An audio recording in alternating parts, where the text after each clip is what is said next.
Kakapagpasiklab lang ni Trump sa Europa, nilulubog ito sa kaguluhan at ang epekto ay agad na makikita sa sentro ng politika, enerhiya at seguridad ng kontinente. Ngayong Miyerkules, Abril 29, 2026, hindi na lang basta malayong alitan sa gitnang silangan ng krisis. Apektado na rin ang mga pamahalaan sa Europa, mga kumpanya, mga mamimili at pati na rin ang mismong NATO. Ikuwento ko lahat ng yan pero siguradong gugustuhin mong mag-subscribe para laging updated at makatanggap ng real-time na impormasyon sa pinakamataas na kalidad ng pamamahayag. Sa kredibilidad, Milson Alves News. Nagsimula ang tensyon sa kipot ng Hormuz. Ang daanan, isa sa pinakasensitibong ruta ng pandaigdigang kalakalan ng enerhiya, ay halos di gumagalaw mula umpisa ng Marso. Sinikap ng Europa na maging neutral. Hindi sila direktang sumali sa operasyon ng US. Hindi rin nila binigay ang suportang gusto ni Trump. At tinuring nilang mental na problema ang krisis. Pero dumating nga ang bayarin. Iniulat ng Reuters na papayagan ng Unyong Europeo ang mga gobyerno na gumastos pa ng mas malaki para sa subsidya ng mga kumpanyang naapektuhan ng pagtaas ng presyo ng mga fuel at pataba na dulot ng digmaang kinasasangkutan ng Iran at ng halos tuluyang pagsasara ng Hormuz. Ang mga kumpanyang agrikultura, pangingisda at transportasyong riles, kalsada at dagat ay pwedeng tumanggap ng hanggang 70% kompensasyon ng dagdag gastos, limitado sa 50,000 euro bawat kumpanya. Ipinapakita ng hakbang na ito na alam ng Brussels ang laki ng problema. Kung kailangan magbukas ng eksepsyon ng isang blok sa sarili nitong patakaran para suportahan ang mga pangunahing sektor ng ekonomiya, senyales itong totoong nalulugi na, hindi lang basta usap-usapan. Ayon sa ulat, gumastos na ang mga pamahalaan sa Europa ng higit 13 bilyong euro sa pagbaba ng buwis sa mga fuel at iba pang hakbang. Malaking bahagi ng perang ito ay hindi napunta sa pinakaapektadong sektor. Malaki at mabilis gumastos ang Europa, pero inaalam pa rin kung saan ilalagay ang pera.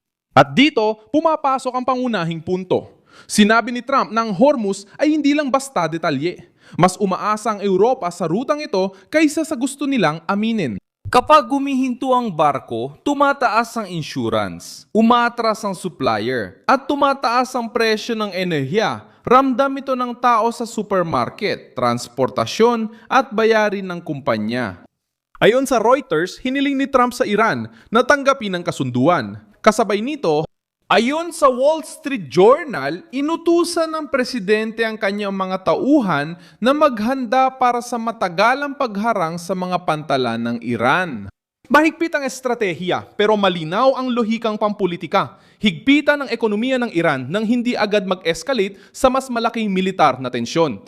Lumalaban ang Tehran at sinasabing kaya nilang tiisin ang presyon gamit ang alternatibong ruta. Pero ipinapakita ng mga numero na may mga bitak na.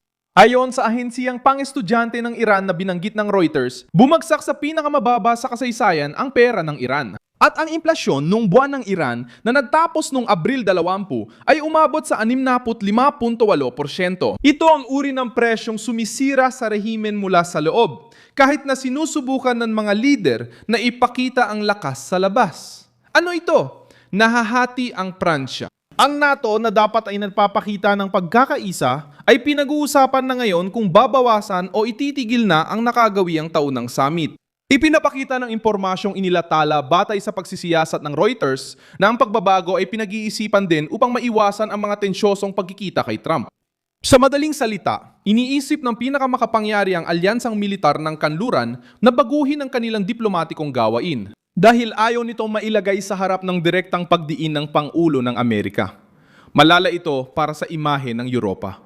Ang NATO ay nakapatay sa kolektibong depensa. Ngunit ngayon, nagtatalo ang mga miyembro kung sino ang gagastos, kikilos at aako ng panganib. Mas iginigit ni Trump na kumilos ang mga kaalyado, lalo na ngayong may crisis sa Golpo. Gusto ng maraming pamahalaang Europeo ng proteksyon mula sa Amerika, katatagan sa enerhiya at bukas na mga ruta. Pero nagdadalawang isip silang maglaan ng pampulitikang kapital at lakas. Sa Alemanya, nauwi ang krisis sa hayadang alitan.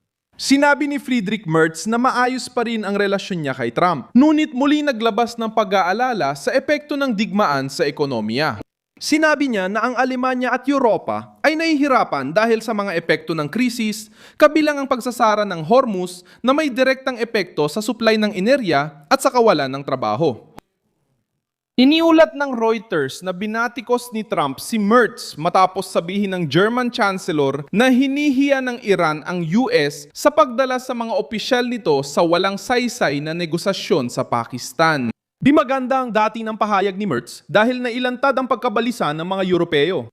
Imbes na hayagang suportahan ng presyon sa Tehran, kinuwestiyon ng pamunuan ng Alemanya ang estratehiya ng Amerika. Pero ang Alemanya rin mismo ay malaking biktima ng krisis sa ekonomiya. Bumagsak sa 3.5 taong pinakamababa ang economic sentiment sa Eurozone nitong Abril ayon sa datos ng European Commission na binanggit ng Reuters. Bumaba ang indicator mula 96 punto, 6 papuntang 93 puntos, habang ang kumpiyansa sa sektor ng serbisyo ay bumagsak sa pinakamababang antas sa loob ng 5 taon. Muli ding nakakaalarma ang inflasyon. Ang inaasahan ayon sa Reuters ay tataas sa 2.7% ngayong Abril kumpara sa 2.6% noong nakaraan. Para sa Bangko Sentral ng Europa, dumarating ang pagtaas na ito sa pinakamasamang panahon. Mahina ang paglago, taas presyo ang enerhiya at inaasahan na naman ng mga kumpanya ang panibagong pagtaas ng presyo. Nasa harap ng kilalang bitad ang Europa. Kapag tinaas ang interes, lalong hihina ang ekonomiya. Kapag hindi, titindi ang inflasyon. Ramdam din ni Keir Starmer ang bigat sa United Kingdom. Ipinahayag ng Downing Street noong Marso na nagkasundo sina Starmer at Trump sa telpono na ang muling pagbubukas ng Hormuz ay mahalaga para may balik ang katatagan ng pandaigdigang pamilihan ng enerhiya. Ipinapakita ng usapan ang pagbabago ng problema. Maaring iwasan ng Londres ang politika ni Trump, pero hindi nito matatakasan ng epekto sa ekonomiya. Pagtaas ng presyo ng langis ay nagdudulot ng pagtaas ng gastos sa kargamento, banta sa enerhiya at humihina ang kapangyarihan ng gobyernong Britaniko. Ang ganitong sitwasyon ay nakakatulong ipaliwanag kung bakit mas malakas ang presensya ni Trump sa eksena. Pinipilit niya ang Europa dahil alam niyang kailangan ng kontinente ang pagbubukas ng Hormuz. Gusto ng Washington na gawing presyon laban sa Iran ang isyung ito. Samantalang, ang ilang Europeo ay nais lamang pag-aanin ng epekto ng krisis nang hindi direktang tinutugunan ang ugat nito. Para kay Trump, ito'y kahinaan. Para sa mga pamahalaang Europeo, takot sa paglala ng sitwasyon. Sa praktika, Europa ang gustong katatagan pero ayaw bayaran ang presyong pampolitika nito. Parang hindi pa sapat ang krisis sa enerhiya at ang tensyon sa Washington, sinamantala rin ng China ang kahinaan ng Europa. Pinuna ng Beijing ang planong industrial ng European Union na kilala bilang Industrial Accelerator Act na nilika para hikayatin ang mga teknolohiya at produktong gawa sa Europa.